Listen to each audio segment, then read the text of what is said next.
तो चलिए शुरू करते हैं हमारी आज की कहानी।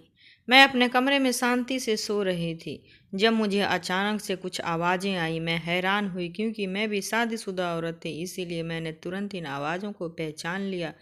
पर मैं हैरान थी कि इस घर में ऐसा कौन है जो ये आवाज़ें निकाल रहा है। उठकर उन आवाज़ों के पीछे जाने लगी तो सामने देख के हैरान रह गई। ये आवाज़ जहाँ से आ रही थी वह कमरा तो मेरी विधवा चाची का था। यहाँ तक आते आते मुझे यही लगा था कि शायद मैं नींद में थी, इसीलिए मेरे दिमाग में ऐसी आवाज़ गूंज रही है, लेकिन यह तो मेरी चाची की ही आवाज़ थी। मैं अपने दिल पर हाथ रख कर रह गई थी। यह क्या हो रहा था? मैं कमरे के पास गई और कान लगाकर सुनने लगी तो हैरान रह गई। फिर देखा कि खिड़की खुली हुई है। हिम्मत तो नहीं हुई, पर खिड़की से जब अंदर देखा तो पैरों के नीचे से धरती ही खिसक गई, क्योंकि मेरी चाची तो उस कमरे में चार चार जवान। मेरा पति पूरा दिन घर से बाहर रहता और घर में मैं अकेली रहती। इन्हीं दिनों मेरे एक चाचा इस दुनिया से चले गए। उनका देहांत हो गया। मेरी चाची बहुत खूबसूरत और जवान थी, क्योंकि मेरे चाचा जी की दूसरी बीवी थी। उन्होंने इससे पहले जिस औरत से शादी की थी वह उन्हीं की उम्र की थी, पर वह इस दुनिया से चली गई तो चाचा एक जवान दुल्हन ले आए। जब चाचा इस लड़की को घर में लेकर आए थे, सभी लोग हैरान थे। कहते थे कि अपनी बेटी की उम्र की लड़की से शादी रचाकर आ गया है बेशर्म। सब कहते थे कि चाचा से ठीक तरह से चला तो जाता नहीं है, शादी कैसे कर ली और इतनी जवान लड़की को सुखी कैसे रखेगा। लेकिन हम लोगों ने ये भी नहीं देखा था कि जब चाचा की शादी हुई तो वह फिर से जवान हो गया था। उसने अपने सफ़ेद बालों को रंगना शुरू कर दिया और तौर तरीके और जवानों जैसे कपड़े भी पहनने लगा। सिर्फ इतना ही नहीं, ऐसा लगता था कि उसके अंदर अचानक से ताकत आ गई है। एक बात मेरी अम्मा कहती थी कि जवान औरत बूढ़े मर्द को भी जवान कर देती है। उस वक्त मैं छोटी थी तो मुझे उन बातों की समझ नहीं आती थी, लेकिन जब मेरी भी शादी हो गई और मैं अपने घर में अपने पति के साथ होती थी तो इसीलिए अब मुझे भी इस बात की समझ आ गई थी। मन ही मन मैं चाचा पर हंसती थी कि देखो तो सही, जरा बूढ़े तो हैं लेकिन हरकतें तो देखो। मेरा पति भी कहता कि उनकी अपनी जिंदगी है, उन्हें खुश रहने दो, तुम सबको क्या है। मैं उसे कहती थी कि हाँ, आप तो उनका ही साथ देंगे, वो आपकी जाति के जो हैं। चाची का नाम मोहिनी था। बहुत ज़्यादा खूबसूरत थी, पतली कमरिया थी और साड़ी हमेशा कमर से थोड़ा नीचे बांधा करती थी, इसीलिए बहुत ज़्यादा सुंदर लगती थी। कहने को उन्होंने अपने पल्लू को मुंह में डाला होता था कि आधा मुंह नजर न आए, लेकिन यह जो इतनी बड़ी कमर नजर आती थी, इसका क्या, जो भी उन्हें देखता देखता ही रह जाता।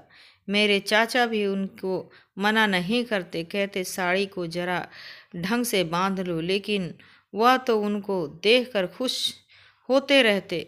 उन दोनों के बारे में हमारे सारे परिवार वाले बुरी बातें ही करते थे, कोई अच्छी बात नहीं करता, पर वे आपस में खुश रहते तो फिर किसी का क्या था। लेकिन एक दिन बड़ी ही अजीब खबर मिली कि चाचा अचानक ही बहुत ज़्यादा बीमार हो गया और इस दुनिया से चला गया। हम लोगों के लिए खबर बड़ी अजीब थी। सब ने कहा कि उसकी उम्र थी, ऐसे उम्र में तो कभी भी कुछ भी बीमारी आ जाती है, लेकिन कोई ना कोई वजह तो बनती है ना। पर वजह का पता ही नहीं चला। चाची विधवा हो गई और अब उनको कोई भी अपने घर में रखने की तैयार नहीं था, क्योंकि ऐसी औरत को कौन अपने घर में रखे जो किसी की नज़रों में आ जाए। एक तो वह सुंदर इतनी थी, उस पर जवान, और कपड़े ऐसे पहनती थी कि जैसे चाहती ही कि सब लोग उनकी तारीफ ही करें और देखें। और सब परिवार वाले थे, सब सर झुकाकर बैठ गए कि अब इसका क्या करें, यह तो हमारे खानदान में है, हाँ, जिस मर्द के साथ थी वह इस दुनिया में नहीं रहा, लेकिन कुछ जिम्मेदारियां तो बनती है और जिम्मेदारी निभाना पड़ेगा। मेरे घर में बच्चे भी नहीं थे और पूरे परिवार में से हमारा घर ही सबसे छोटा था, यानी कि 2 लोगों का घर था। तो यूं समझने के पंचायत का वह माहौल बन गया और फैसला यही हुआ कि चाची हमारे घर में रहेंगी, क्योंकि मैं अकेली हूँ तो मुझे भी सहारा हो जाएगा और उनको भी घर मिल जाएगा। मेरा पति बहुत अच्छा इंसान था, बहुत मासूम था, कोई भी बात कहो मान लेता था। जब उससे बात की तो उसने कहा कि हाँ ठीक है, क्योंकि कभी कभी भी रातों के लिए शहर से बाहर चला जाता हूँ तो मुझे तेरी बड़ी चिंता हो लगी रहती है। वह घर में होगी तो मुझे भी चिंता नहीं होगी। कल को हमारे यहाँ बच्चा वगैरह पैदा होगा तो उसका भी ख्याल रख लेंगी। हाँ, यह अलग बात है कि चाची कोई घर को संभालने वाली औरत नहीं थी, वह अपने आप को संभाल लेती, यही काफ़ी था। लेकिन जब से चाचा का देहांत हुआ था वो खामोश हो गई थी, कुछ बोल नहीं पा रही थी। अब तो अपना ख्याल भी नहीं रखती थी। सब कह रहे थे कि लगता है बहुत प्यार था दोनों में, पर मेरी अम्मा इस सब के खिलाफ थी। वह कहती थी कि यह औरत अच्छी नहीं है। हाँ, उनको तो जाहिर है चाची से बैर तो था ही, क्योंकि वह उनकी देवरानी थी और उन्होंने कहा कि इसे अपने घर में तो रख रही है, पर इसको इसकी औकात पर नज़र रखना, इससे कहना कि काम भी करे और ज़्यादा हीरोइन बनकर ना रहे। फिर क्योंकि अब तो यह किसी की विधवा है, सुहागन नहीं है। मैं सख्त दिल की नहीं थी। मैंने अम्मा को समझा दिया, अम्मा आप फिक्र नहीं करें, ऐसा ही होगा। चाची अपने सामान लेकर हमारे घर आ गई तो मैंने उनको कहा कि इसको अपने ही घर समझें। हमारे घर में 2 कमरे वैसे भी खाली पड़े थे तो एक कमरा उनको दे दिया। यह कमरा मेरे कमरे की बिल्कुल सामने था, लेकिन बीच में थोड़ी सी खुली जगह थी और आंगन बना हुआ था। वह तो ऐसा, लेकिन सारे काम करने लगी और खाना भी बहुत अच्छा बनाने लगी। उसको आने से हमारे घर में काफ़ी सुकून हो गया था। मुझे खाना बनाने की कोई फिक्र नहीं होती थी और अगर मैं कोई भी काम करने लगती तो वह मेरे साथ मदद करवाने के लिए बैठ जाती। मेरे पति को इस बात से एतराज़ तो हो सकता था, मेरी चाची हमारे घर में रहने के लिए आई हैं, लेकिन जब उन्होंने देखा कि इसके आने से तो फ़ायदा ही हो रहा है तो वो भी खुश हो गए। एक दिन मेरी चाची मेरे कमरे में आई। उनके हाथ में एक लाल रंग की साड़ी थी।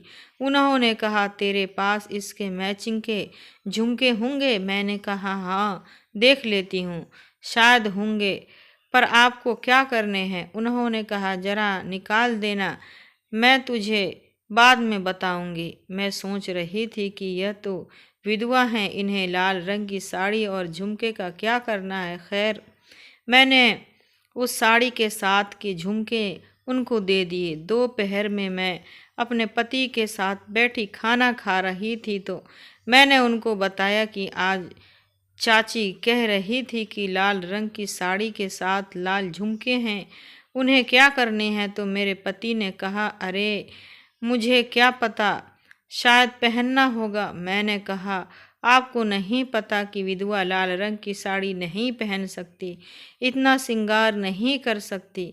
वह कहने लगा मुझे क्या पता, मेरे तो अपने लाख बखेरे हैं, मैं तुम जानो। और वह चला गया। उन्होंने मुझसे झुमकियाँ तो ले ली थी, लेकिन अभी तक पहनी नहीं थी और ना ही मुझे वापस की थी।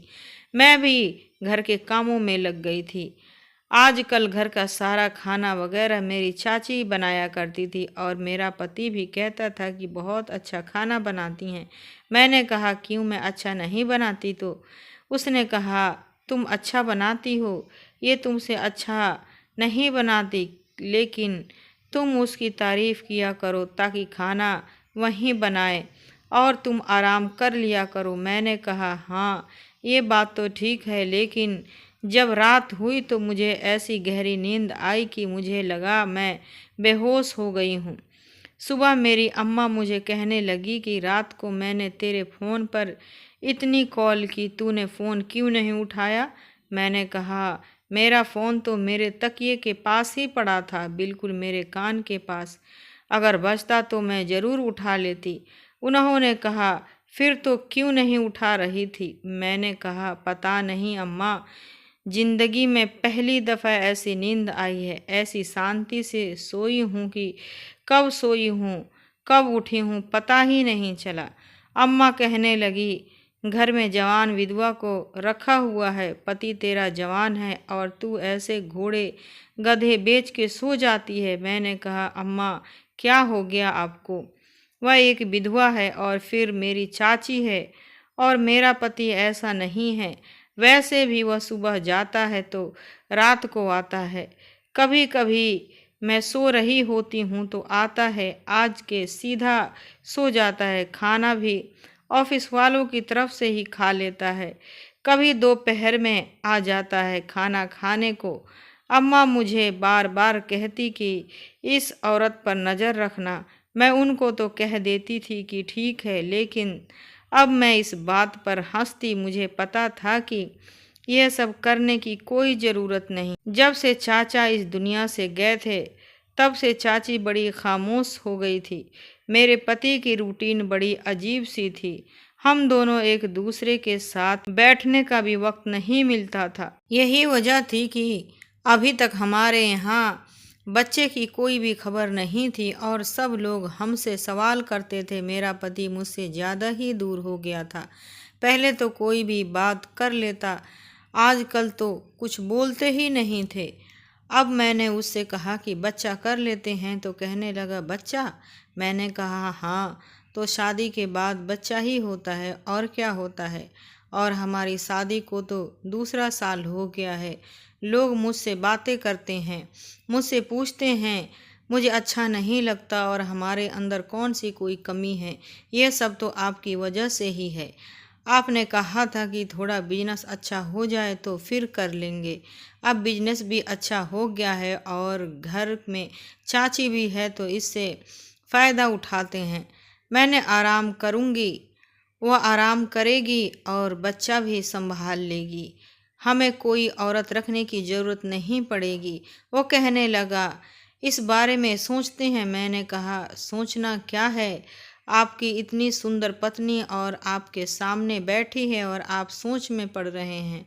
मैंने ज़रा आधा दिखाने की कोशिश की, पर मुझे हैरानी हुई कि उसे मेरी किसी भी अदा का असर नहीं हो रहा था, जबकि इससे पहले तो उसे कोई वजह भी ना चाहिए होती थी और वह मेरी पीछे पीछे रहता था, मुझसे बहुत मोहब्बत करता था। लेकिन अब ये क्या कि मैं मूड बनाकर बैठी थी और वह फ़ोन में मस्त था और बस हाँ में सिर हिला रहा था और मेरी बात सुन रहा था और कह रहा था कि हाँ करते हैं, कुछ इस बारे में सोचते हैं। मुझे लगा कि शायद काम ज़्यादा है, इसीलिए मैंने इस बारे में ज़्यादा नहीं सोचा। लेकिन अगले दिन चाची को एक ऐसे काम करते हुए देखा कि मैं हैरान रह गई। मैं उनके कमरे में कम ही जाती थी। मेरे उनके कमरे में कोई काम नहीं था और वह भी पूरा दिन अपने कमरे में नहीं होती थी, घर के काम में लगी रहती थी या आकर मेरे पास ही बैठ जाती थी। जब घर में दो अकेली औरतें हो तो आपस में भी बात न करेंगी तो क्या करेंगी।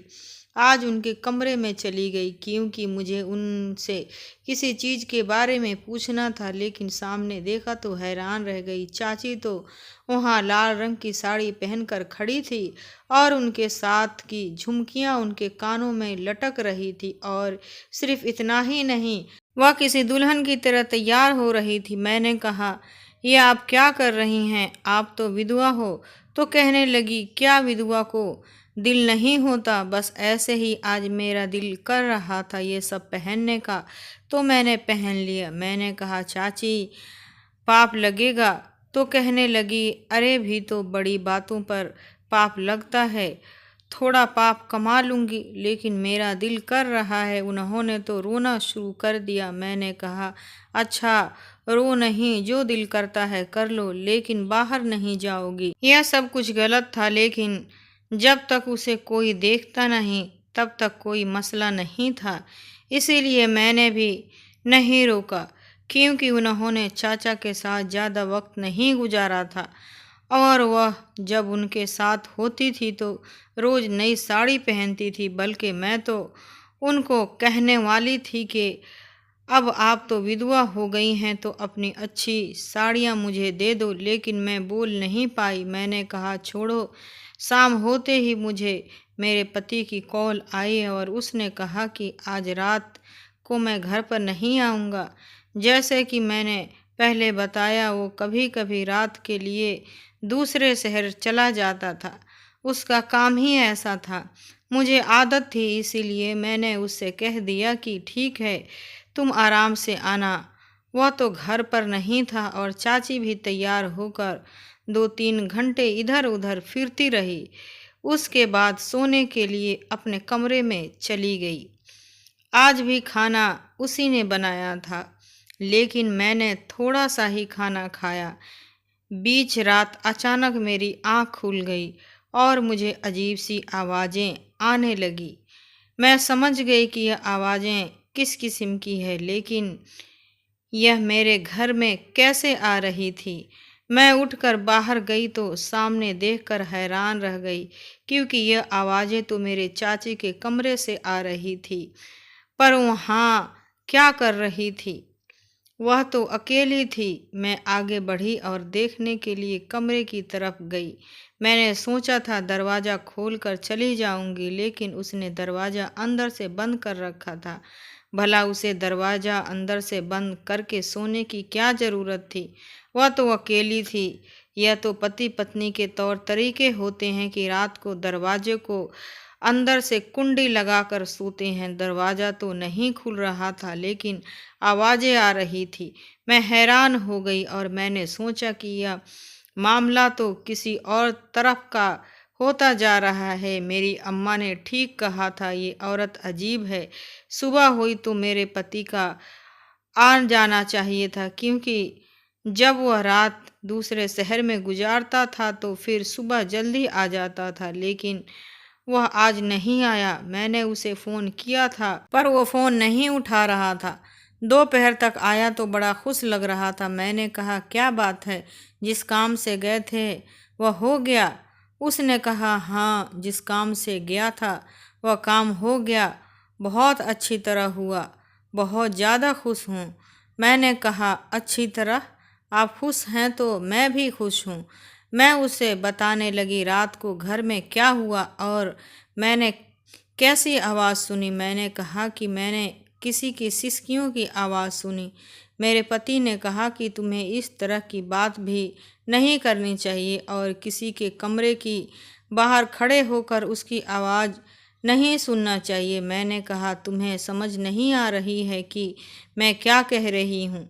यह बात किस तरफ जा रही है? उसने कहा, हाँ, लेकिन उसकी ज़िंदगी में भी है ही क्या? अगर वह खुश है तो उसे खुश रहने दो। मैंने कहा, हाँ, खुश तो है, खुश रहने दो। बाद में पता चला कि हमारे घर को उसने चकला बना दिया है। पता नहीं अंदर कौन था। वह अकेली तो नहीं थी और अंदर से दरवाजे को कुंडी लगा रखी थी। इसका मतलब कि ज़रूर अंदर कोई था।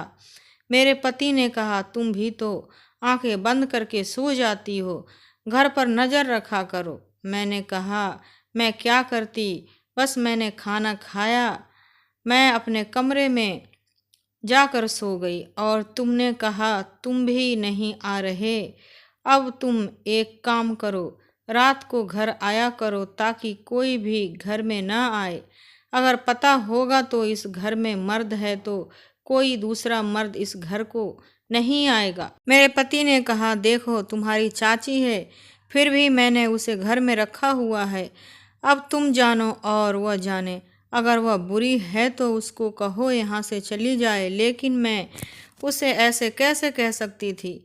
मुझे उसके खिलाफ सबूत चाहिए थे। मैं सबूत के बगैर बात करती तो मैं ही बुरी बनती। वह पूरे खानदान में जाकर कह देती कि मुझे तो घर से निकाल दिया और वह सब कहते कि विधवा पर जुल्म कर रही है। इसलिए मुझे किसी बड़े सबूत की ज़रूरत थी। मेरी चाची ने जिस तरह से घर को संभाला था, वह सारे काम करती थी, खाना बनाती थी। मुझे अब उसकी इतनी ज़रूरत महसूस होने लगी थी कि मैंने कहा कि अगर किसी काम में लगी हूँ तो लगी रहे, कम से कम मुझे तो कुछ नहीं करना पड़ता। मैं पूरा दिन आराम करती। एक दिन मेरे पति मुझे कहने लगा कि मेरे कपड़े कहाँ पड़े हैं, तो मैंने कहा कि मुझे नहीं पता, चाची ने रखे हैं। उसने कहा, तुम्हें क्यों नहीं पता? तुम्हें पता होना चाहिए कि तुम मेरी पत्नी हो। पति के सारे काम करना पत्नी का धर्म होता है और तुमने पता नहीं आखिर दफ़ा मेरे काम कब किए थे। मुझे उस पर गुस्सा आ गया और मैंने कहा कि क्यों पति का धर्म होता है पत्नी और कुछ ना करे। लेकिन बाद में मैं सोचने लगी कि उसकी बात सही थी।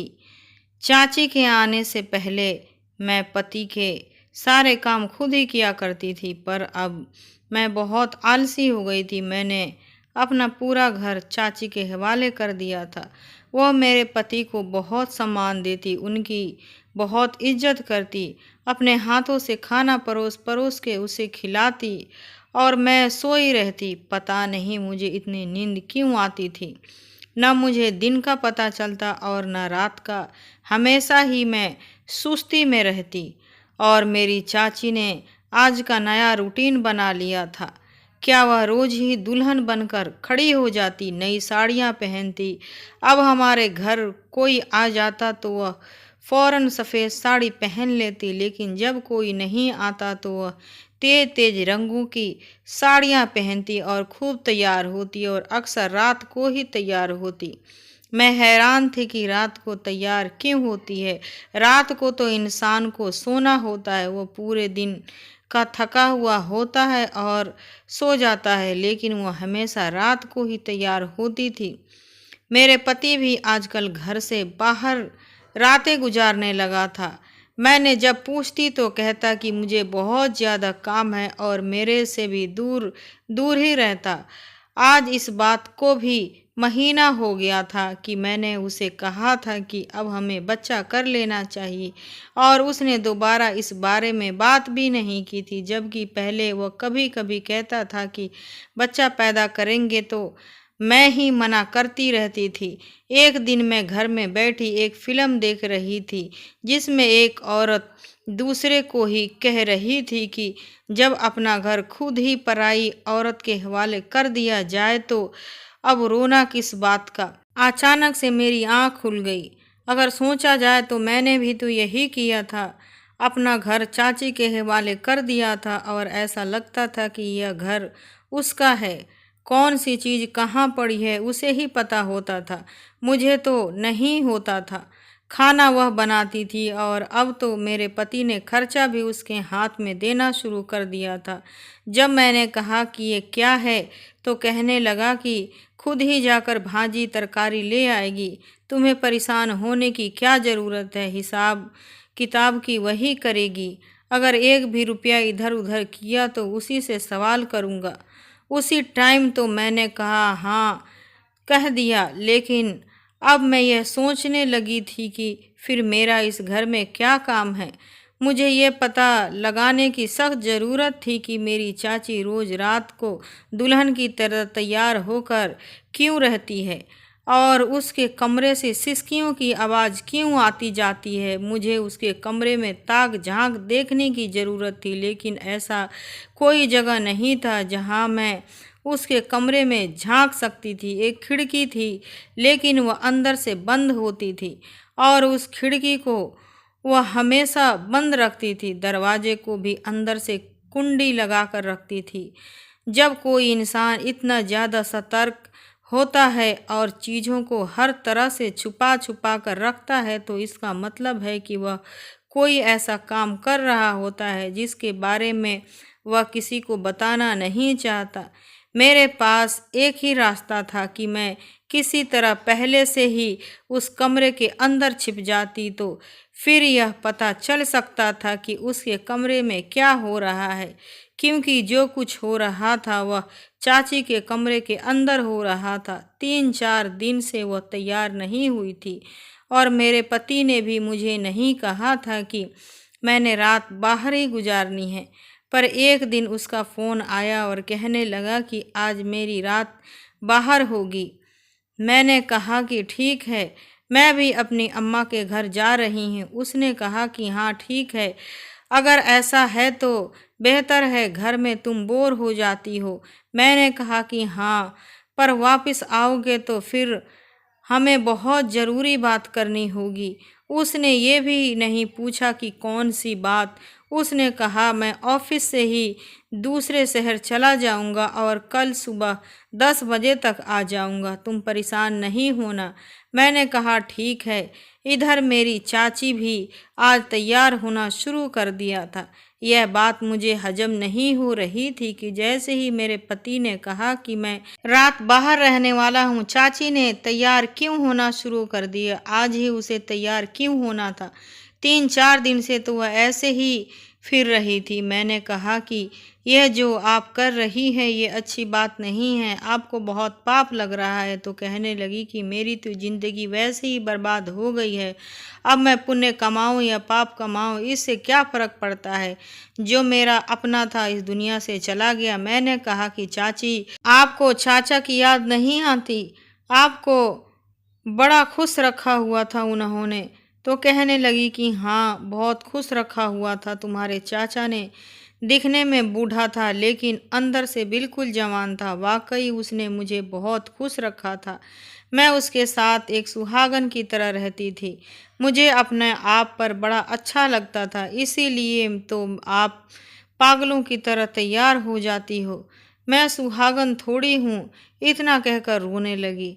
मैं समझ गई थी कि यह आंसू मगरमच्छ के आंसू हैं। यह जो बात बात पर रोती है ना, इसीलिए होती ही मेरी चाचा ने इसे क्या खुश रखना था।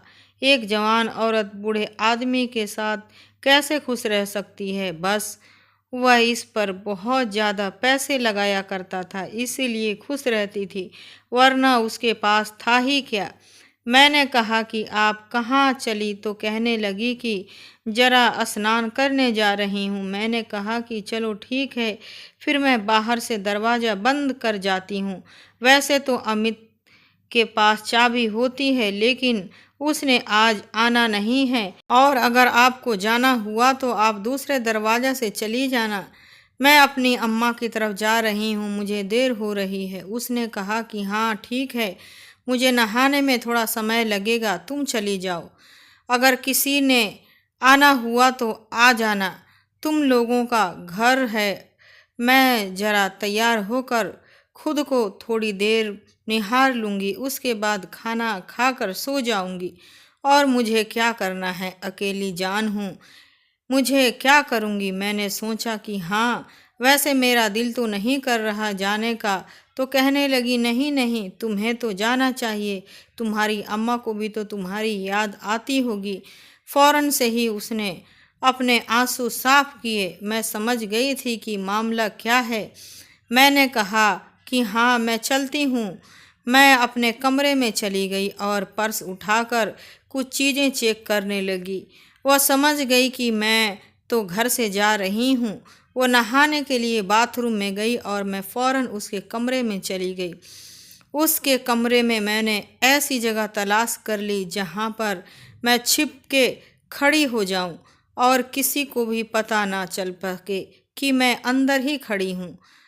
अब चाची यह समझ रही थी कि मेरी अम्मा के घर चली गई हूँ, इसीलिए वह आज़ाद है। मेरा पति भी यही समझ रहा था कि आज मैं घर पर नहीं हूँ और मैं कमरे के अंदर छुपी हुई थी। मेरे लिए यूं छिप के रहना आसान नहीं था। मुझे अभी से ही बड़ी गर्मी लग रही थी, लेकिन आज मुझे यह पता लगाना ये क्या हो रहा है। मेरे मन में बहुत अजीब व गरीब ख्याल आ रहे थे। मुझे ऐसा लग रहा था कि मेरा घर गृहस्थी तबाह होने वाला है। आज मैं सोच रही थी कि मेरा पति अगर परीक्षा में पास हो गया तो मैं इस दुनिया की सबसे खुशकिस्मत औरत होंगी, नहीं तो आज मेरे साथ बहुत बुरा होने वाला है। क्या वह मुझे धोखा दे रहा है? क्योंकि मैं इतना तो जानती थी कि चाची के कमरे में कोई ना कोई मर्द जरूर होगा। हाँ, लेकिन वह मर्द कौन हो सकता है? यह भी तो हो सकता था कि उसने मोहल्ले में से किसी को पटा लिया हो और उसके साथ संबंध बनाए हो और मैं बिना वजह ही अपने पति पर शक कर रही थी। थोड़ी देर बाद ही मेरी चाची कमरे में आ गई और आकर तैयार होने लगी। ऐसे तैयार हो रही थी जैसे एक सुहागन अपने पति के लिए तैयार होती है। ऐसा लग रहा था कि आज उसकी जिंदगी के बड़ी खूबसूरत रात थी। और जबकि मुझे कह रही थी कि मैं बस थोड़ी देर तैयार हो जाऊंगी, फिर सो जाऊंगी, वह तो कोई गीत भी गा रही थी जैसे आज बहुत खुश थी। मुझे उस दिन पर गुस्सा आया जब मैंने उसको अपने घर लेकर आई थी, और इस पर भी मुझे बहुत गुस्सा आ रहा था। थोड़ी देर बाद तैयार होकर बैठ गई और किसी से फ़ोन पर बातें करने लगी। उसके पास तो फ़ोन था ही नहीं, फिर यह इतना महंगा और बड़ा फ़ोन कहाँ से आ गया था? यह तो लगता है कि छुपा के रखती थी। मुझे भी ऐसा ही फ़ोन लेने का शौक़ था, पर मैंने अपने पति से कहा कि मुझे फ़ोन चाहिए तो उसने कहा था कि अभी मेरे पास पैसे नहीं हैं, अगले महीने का इंतज़ार करो। और इस तरह 1 साल हो गया था कि उसने मुझे फ़ोन नहीं ला कर दिया था। थोड़ी देर बाद किसी ने फ़ोन पर बात करते हुए कहने लगी कि दरवाज़ा बाहर से बंद है, तुम्हारे पास चाबी है ना, तो खुद ही खोल लेना। कौन था जिसके पास चाबी थी? मुझे यह सोचते हुए दिल ही दिल में प्रार्थना कर रही थी कि मुझे किसी ऐसे परीक्षा में ना डालना जिसमें मैं पास ना हो सकूं, क्योंकि मैं बड़ी परेशान थी। पर थोड़ी देर बाद मेरा अपना ही पति जब कमरे में दाखिल हुआ तो मेरे पैरों तले से ज़मीन खिसक गई। मैंने तुरंत रोना शुरू कर दिया, पर अपनी आवाज़ बाहर नहीं निकाल सकती थी। वह दोनों एक दूसरे के साथ इस तरह खुलकर पेश आ रहे थे जैसे उन्हें किसी बात का डर ही नहीं। मेरी चाची ने कहा कि वह चुड़ैल तो अपनी अम्मा के घर चली गई है। अच्छा हुआ, आज हमें किसी का भी डर नहीं है। डर डर के एक दूसरे के करीब आते हैं। कब तक यह चलता रहेगा? उसको तलाक क्यों नहीं दे देते? छोड़ दो ना उसको। तो मेरा पति कहने लगा कि तलाक कौन सी आसान बात है, बात कोर्ट तक चली जाएगी, बस उसको इसी तरह रहने दो। उसके खाने में नींद की दवा मिलाती रहो, वह सोई रहेगी और हम जागते रहेंगे।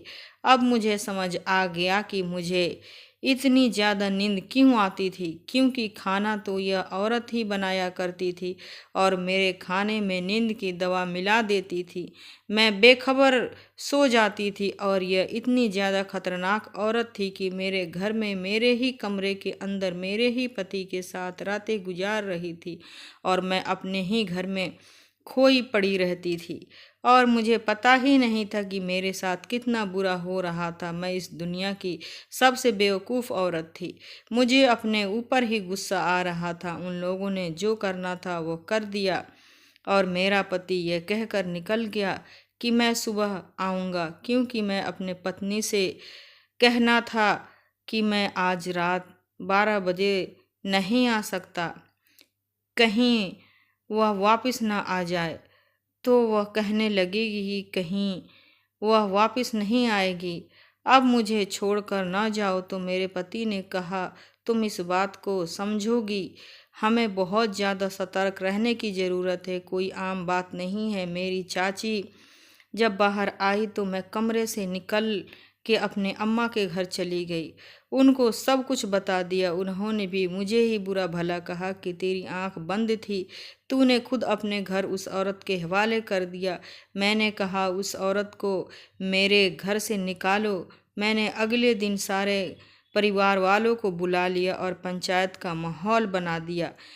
उनको मैंने सब कुछ बता दिया। मैंने कहा कि यह सब कुछ हो रहा है, अब आप लोग ही इंसाफ करें। मेरे पति को बुलाया गया। अब मुझे इस बात का डर था कि कहीं मेरा पति इसके साथ ही न रहना चाहता हो, तो फिर मैं बीच से निकल कर जाऊंगी, क्योंकि मुझे अपने पति पर गुस्सा तो बहुत था, पर मैं उसे छोड़ना नहीं चाहती थी। पर उसने सबके सामने आकर ये कह दिया कि यह औरत ही मुझे भड़का रही थी, इसीलिए मुझे भटका दिया था। मैंने दिल में सोचा कि वैसे ही कि किसी मर्द को अपनी तरफ लगा सको, लेकिन अपना सिक्का खोटा हो तो बंदा क्या कर सकता है। अपने पति को माफ़ कर दिया, क्योंकि यह कोई फिल्म या नाटक तो नहीं है कि जिसमें आप अचानक से कोई बड़ा फैसला कर कर के ऐसा नहीं होता। माफ़ करना पड़ता है, क्योंकि सारी ज़िंदगी एक साथ गुजारनी होती है। अगले साल मुझे बेटी हो गई और भगवान ने हमें एक बेटी दे दी। इसके बाद मेरे पति ने कभी भी चाची का नाम नहीं लिया और मेरे साथ भी अच्छे तरीके से रहता है, लेकिन दिल में बात आ जाती है तो बहुत बुरा लगता है। अपने पति से झगड़ा करने लगती हूँ, वह माफ़ी मांगने लगता है। ज़्यादा झगड़ा करूं तो रोने लग जाता है, कहता है कि गलती हो गई, मुझसे माफ़ कर दो, मुझे दोबारा कभी ऐसा नहीं होगा। पर अब मुझे अपने पति पर भरोसा नहीं है। मैं उसके कभी भी अकेला नहीं छोड़ती। जहाँ जाता है तो दफ़ा सवाल करती हूँ कि कहाँ जा रहे हो, मुझे बताओ, मुझे वीडियो कॉल करो, किस जगह पर बैठे हो। वह भी परेशान होता है, लेकिन यह सब कुछ उसने खुद ही तो किया था, उसी ने मुझे पागल बना दिया था। अब आप लोग बताओगे कि मैंने ठीक किया या नहीं, क्या गलती थी मेरी। दोस्तों, वीडियो कैसा लगा कमेंट करके ज़रूर बताइए। वीडियो को लाइक और चैनल को सब्सक्राइब ज़रूर कर दीजिएगा। फिर मिलती हूँ आप लोगों से कल के एक नई और दिलचस्प वीडियो के साथ। जब तक के लिए बाय बाय।